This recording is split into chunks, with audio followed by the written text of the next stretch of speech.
What's up, guys? I'm gonna go ahead and get started on going through the Kiggly straight cut planetary gear replacement.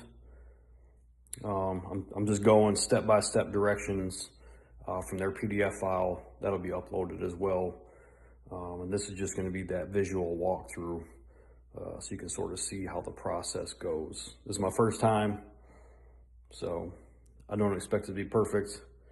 There are a couple guys offering the service, and if you're going to do this by yourself, you need to buy the rivet tool directly from Kiggly, which I did go ahead and get.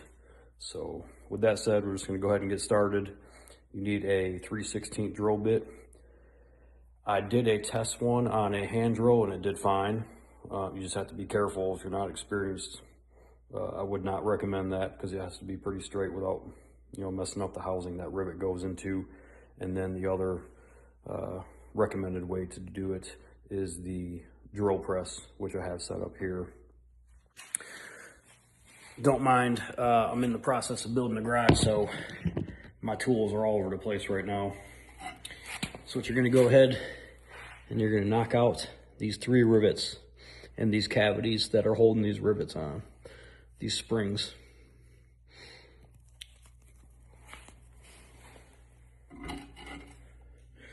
So I'm gonna go ahead and get lined up.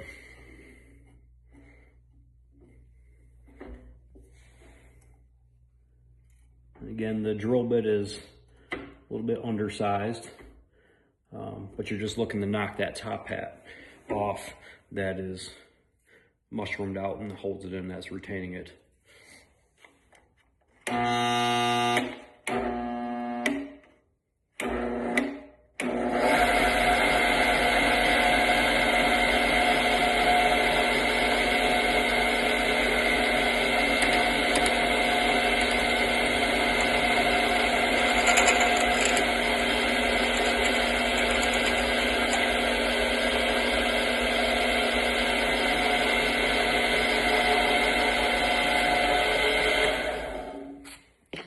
So as you can see there, it doesn't take a lot. So we knocked that top hat off. Let me get a picture of it here. Knock the top of it off. And as you can see, that rivet just went ahead and naturally fell down. So we know we had good penetration on that and we can pull that out. So we're gonna go ahead and get the second and third one.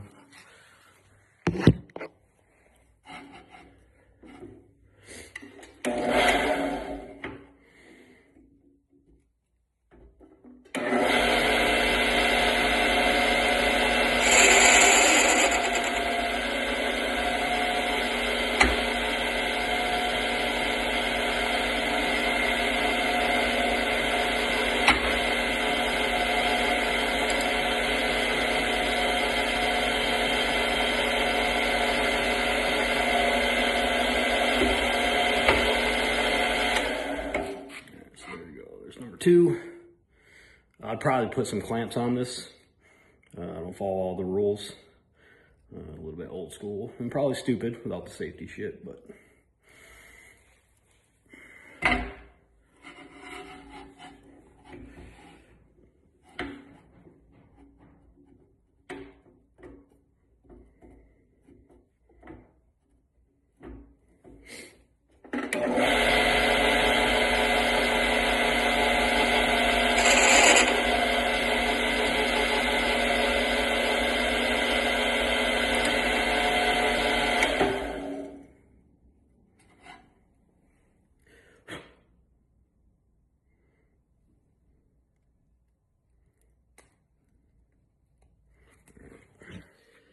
all right, so I'm now on my small tool cart. Again, I would normally have a workbench, but not in this moment in time. So you can see the rivets are protruding. We made good penetration there. So you can use a pair of pliers.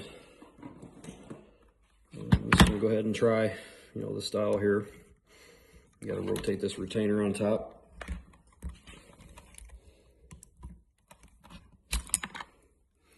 And there you go. The first one is out. Make sure that you keep these, okay?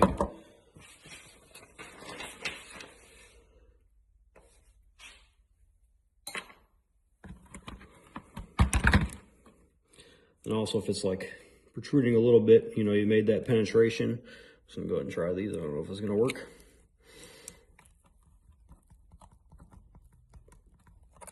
So I went ahead and got it started.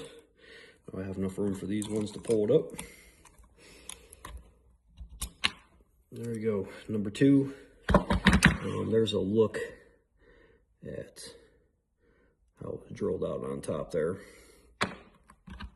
And again, make sure you do not lose this. You're gonna have to reuse it.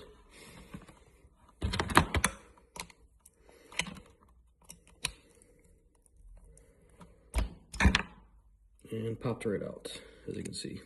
Just some wire snips, this style. Just easier to get out. Whatever you can use, whatever you can get in there to get them out. Again, it should not take a lot of force to get them out. If it feels like it's fighting you really hard, then you probably did not knock off the mushroom part of that rivet. And you just got to go a little bit more on it. All right, so now we're going to go ahead. We got the rivets out. You can go ahead and separate these two. So that should pop right off like so. I'm going to keep this way so the drive pins don't fall out yet. All right, there is a thrust washer that needs to go on the bearing assembly, as so. And you're just going to set that in the side and then wait until you start cleaning things and inspecting. So according to Kiggly's directions, you want to remove a large drive pin first. Does not take a lot. These things fall right out. All right. You have to be careful here because there's a whole bunch of needle roller bearings in there. Now remember the orientation. The keyed slot will go on the bottom of the hub that sticks out. And you will slide this to the side carefully. And see, there's a couple of roller bearings that already fell out. There should be 17 total per gear. You're going to want to inspect all these, usually in good shape. Just check for discoloration. This set, I had one broke tooth on, so I'm going ahead and I'm going to look at everything to make sure it's not jacked up. Some guys grenade these things so bad it cracks the case when they come apart. Those are the ones you want to probably pay more attention to. Here's a small drive gear.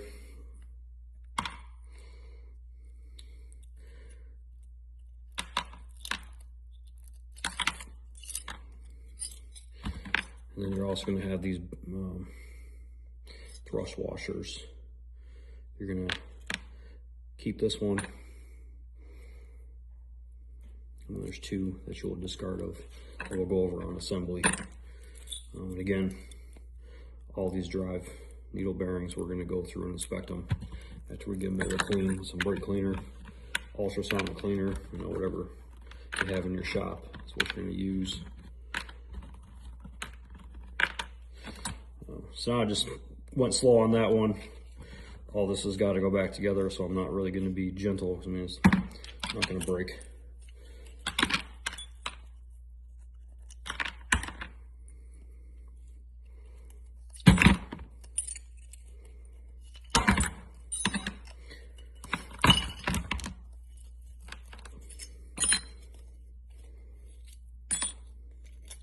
Show you all those washers I was talking about.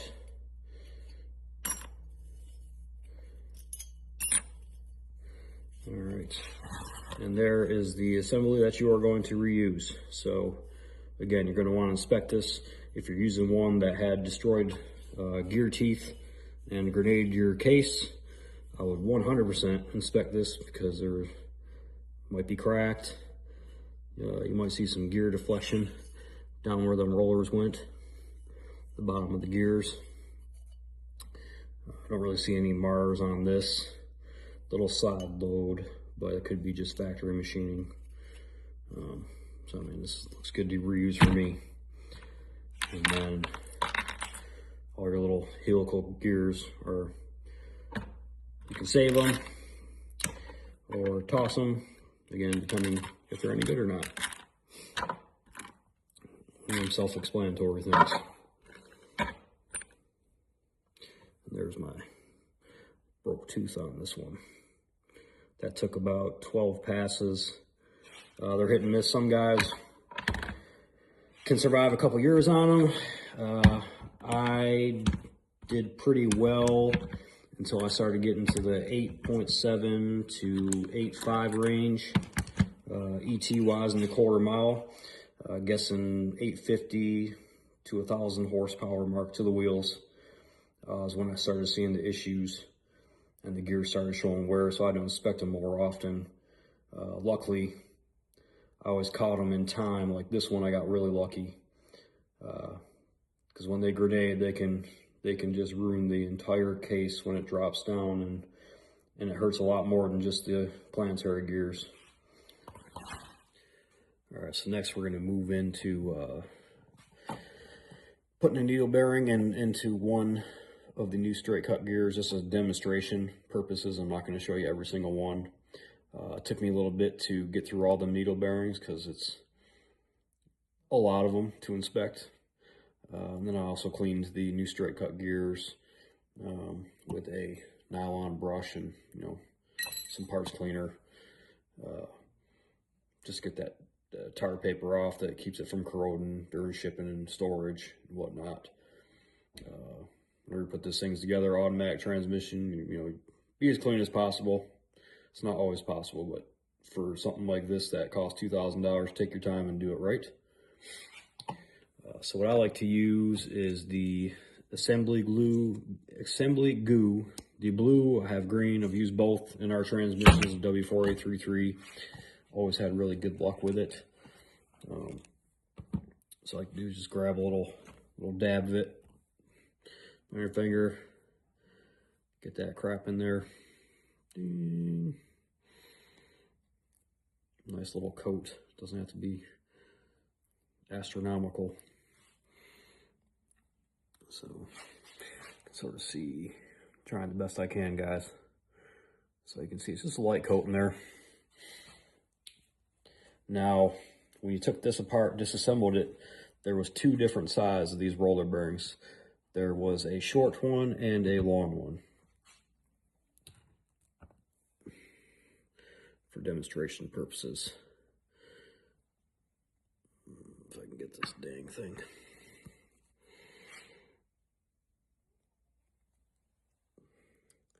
So the short gear of the two will be getting the long version of this bearing. And I found one discrepancy in the instructions. It states that each one has 17 needle bearings. It is actually 19 needle bearings per. I was going through, just doing my inventory, making sure I had everything set aside, and found that out. So I'll just shoot Kiggly a message and just tell him, hey, you know, I found this. I mean, again, it's just adding to the instructions are showing exactly what we need to do, but just for safe practice. Just stuff these little things in there, and if you ever worked with these things, they can be a pain in the ass.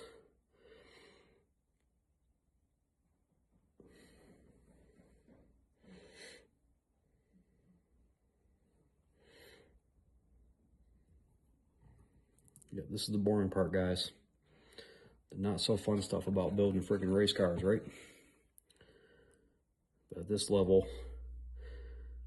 you sort of got to understand a little bit of what's going on. And then if you break at a race and that tech guy isn't there that assembles your drivetrain or your transmissions, your T cases, you're gonna have to figure it out, and it's probably better to do it at home in the off season than at a race for any money. At least at my level, you know, I'm not 7-second fast, but the classes I run are pretty dang competitive. A lot of fast guys that are been doing this shit a long time with me, 15, 20 years. And we question why we keep doing this to ourselves, spending lots of money.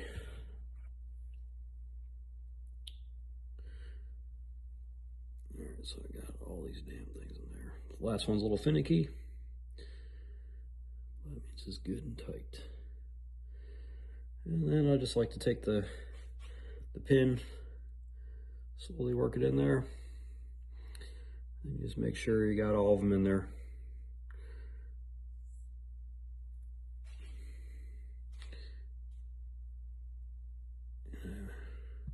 Actually, missing one. Hold on a second. See, that's why you count the 19. I was missing one. So that's what it should look like. And just with that little bit of assembly glue, it'll hold that in there nice and tight for you. And that's a demonstration about putting the needle bearings in. Again, it's just a video. Assembly glue or Vaseline, any kind of petroleum-based stuff will work. Just something sticky to hold it, but not enough to, what is it, the Indian head friggin' crap for, you put on freeze plugs so they don't pop out, you know, don't use that shit. And there's one other thing I need to cover on the taller gear. When we took it apart, there was this spacer, okay? Same deal. Could have put some of that assembly glue in there, or Vaseline, or whatever you're using to make it sticky. And you're gonna take a lot. You slide that down.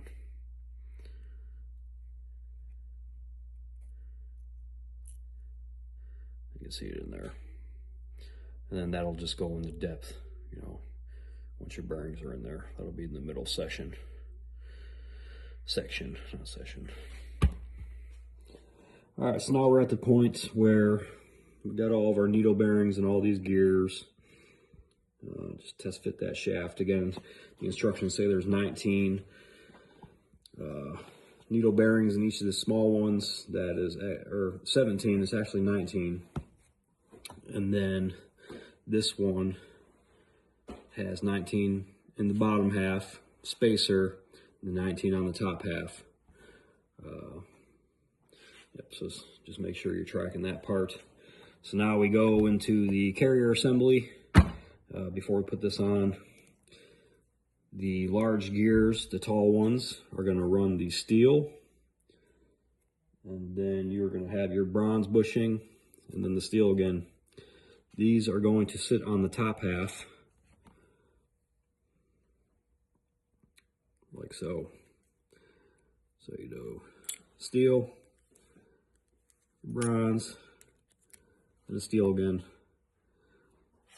And then also a note, the taller gears, there is a flat surface, and there is one that is stepped. The stepped side is going to go on the bottom, and the flat side goes on top. So make note of that. That's according to the directions. So I'm just gonna go ahead and pop these on really quick to each of these sets. Now the small ones, the small gears, you are only going to use one steel on the top of this thing. So you will not be using the second steel and the one with a little retaining crap on top. You will not be reusing these. So, could have mentioned that earlier. This is what it is. It's going with the flow. Put these on the top. We have the alignment plate. I'm gonna go ahead, just put a little bit of assembly lube on there to hold her.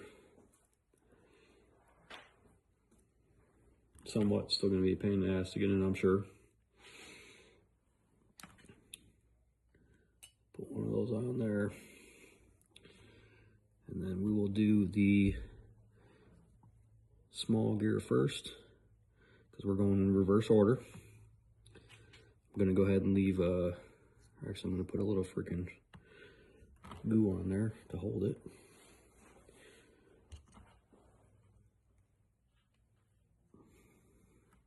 And this one has a stepped on both sides, doesn't matter the orientation. So there, bottom, top, top has the freaking steel spacer.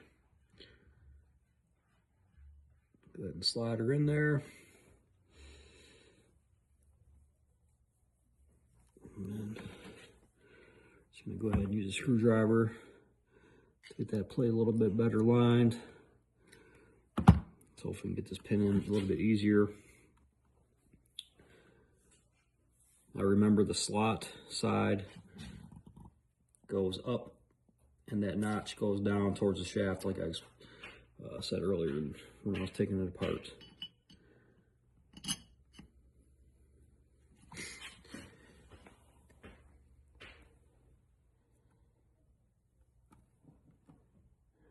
Wiggle that around.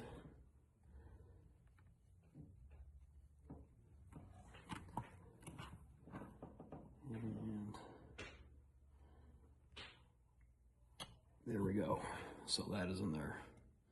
The first one's in there. That retaining plate has little slots in there. So it's makes it a little bit easier. All right, and the same deal on this top one. Just gonna add a little bit of assembly glue. Not too much because I don't want to mess up the clearance too much. Just a light coat to help hold it.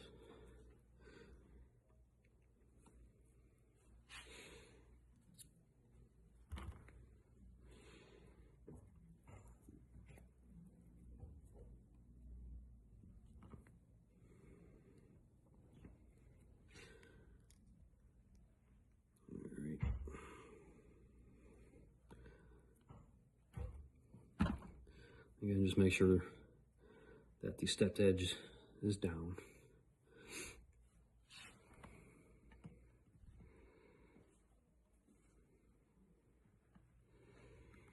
And then you have to rotate that a little bit to get her lined up. Then we take our pin with the slot up.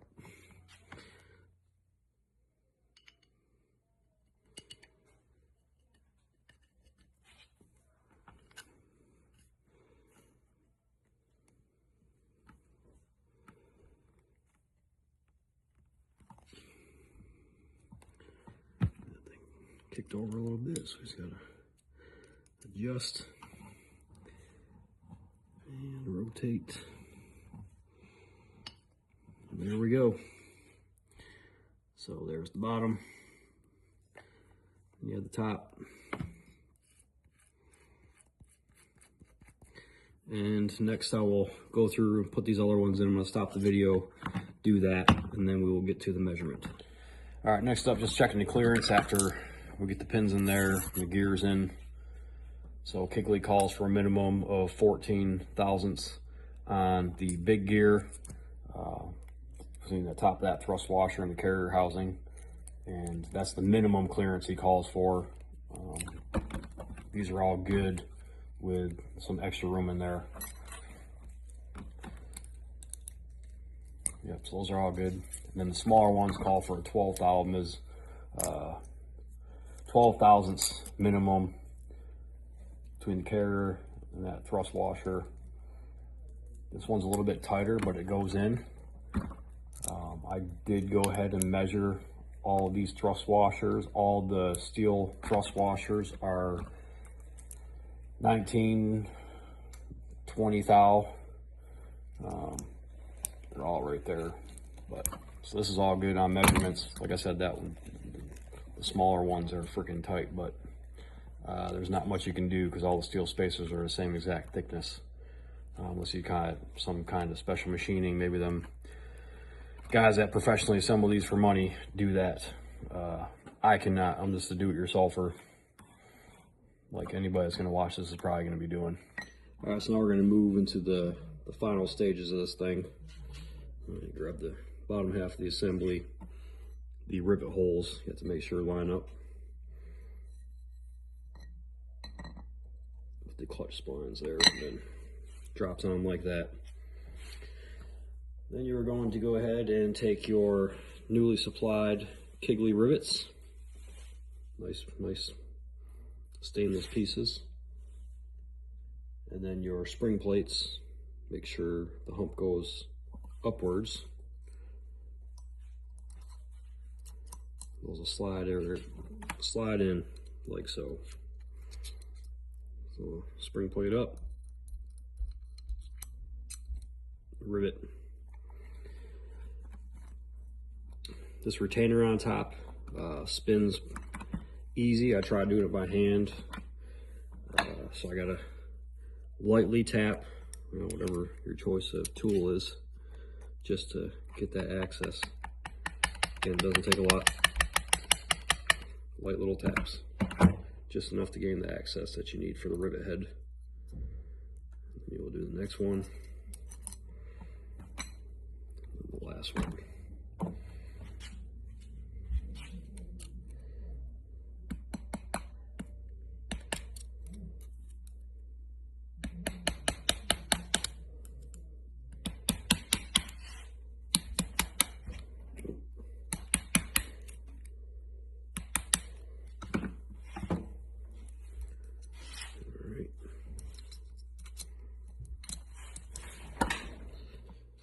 All right, now that those are all set, the rivets, go ahead and do these rivets. So this is the tool you need to buy from Kiggly if you don't pay for the assembly process. The fully circular one is going to go on top. And then we have our bottom one with the moon shape is going to go around the gears.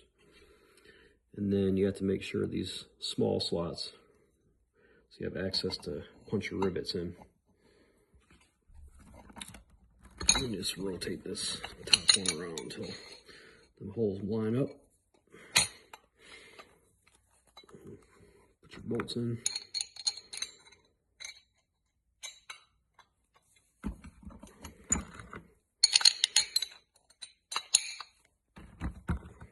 Start these nuts so it doesn't fall too much.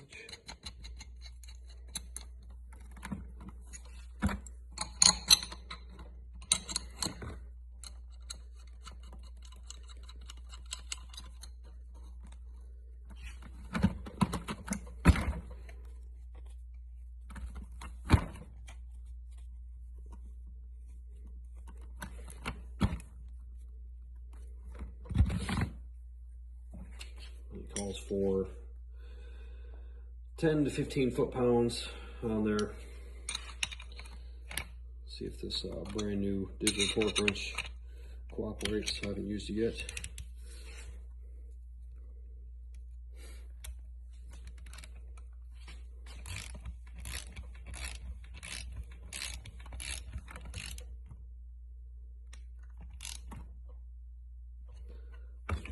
Snug.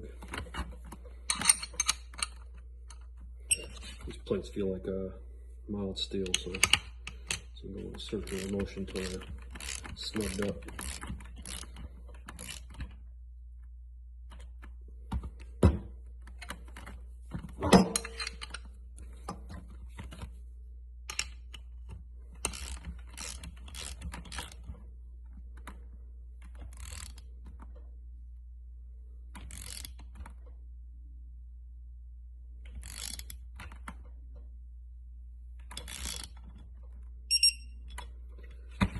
Take that one.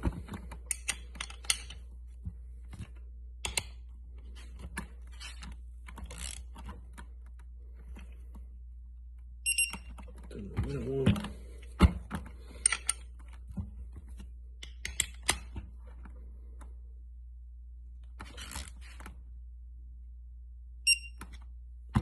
Good to go. All right, so now the plate is on there. We have access to the rivets we drilled out earlier. So those instructions say use a 60-degree punch. Just using something like that. Make sure it looks good in there. It looks pretty good. Give me a second. Tap these in.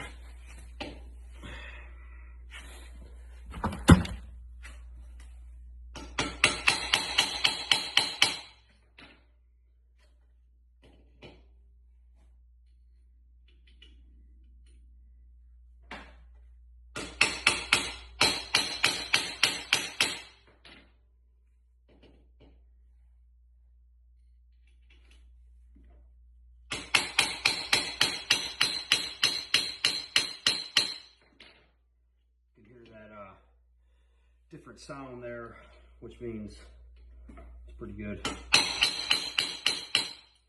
double tapping them.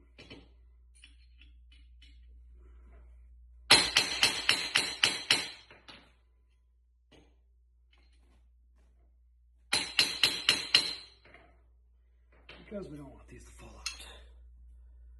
And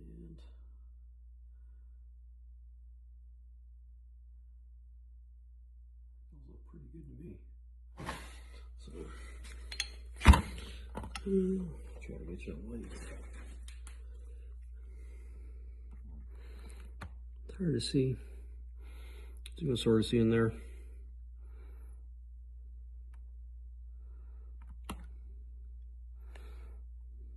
I think they all look good to me. Alright, so now we're just taking the tool off.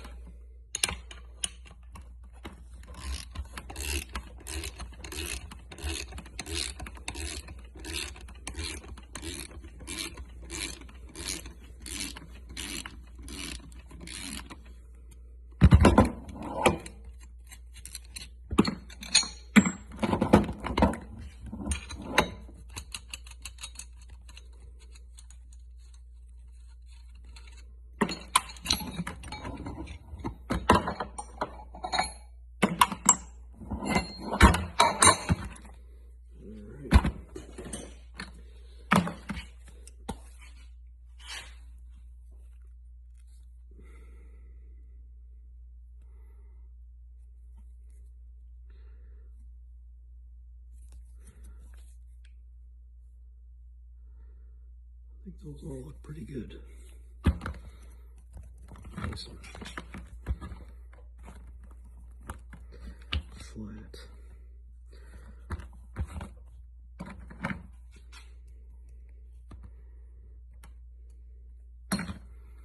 Just making sure these spring things are straight. I don't really think it makes a big difference. Let me go grab an OEM one.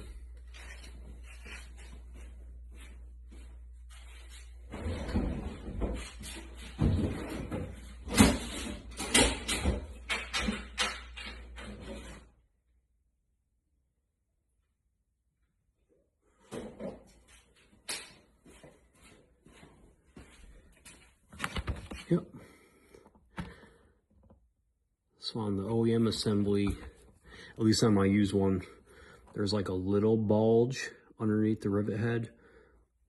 I don't see that on this, but I mean, we torqued it down to, oh yeah, there's a tiny space in there. So just a little bit tighter than the factory one I have, and that could just be worn out. I mean, it looks good. All the gears are spinning there, looks nice. We know we got the clearance correctly. So now next we're gonna do the annulus gear. So this is the other parts that comes with the Kiggly kit. There is a snap ring. Apologize for the light, guys. I'm going to try and get something better here.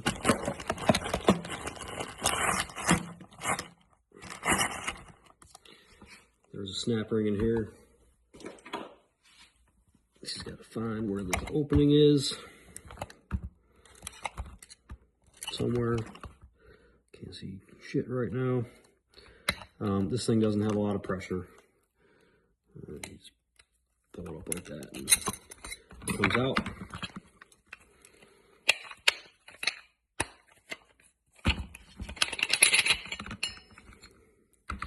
Alright, so the old helical one. See you later. And you have this. Has that extra set of teeth in there. That's where this is going to go ahead and sit in there. Just like so. Snap ring. All by fingers.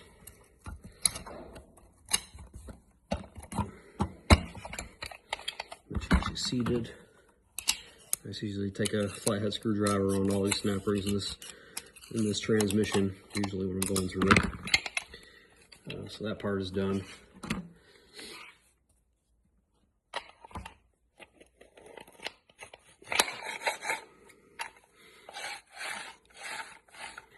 Okay. And you got all your roller bearings and crap. You got to make sure that you put in there correctly. You don't want to forget those.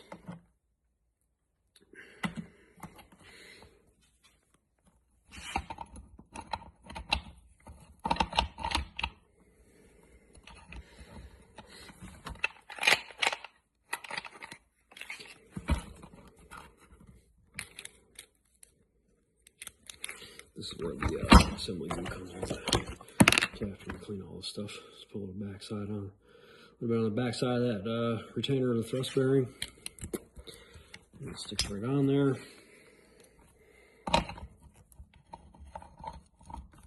For the most part, this should be pretty easy. There we go. I already went ahead and did these gears. So you take these things from your other one. It's important that you don't forget this washer. Again, I just usually tack a little bit of assembly glue on that joker. It sits in this one, in the face, like that. A little bit of assembly glue, goo. It basically is like glue. Like that. And then you make sure that you have that sealing ring. I just grabbed it from the one that was on here for this video. This thing is probably fine. I don't really see them wear out, but I'm going to replace it once I'm finished doing this swap. Then you have another thrust bearing that's going to sit down into this cavity. These ones usually never fall out.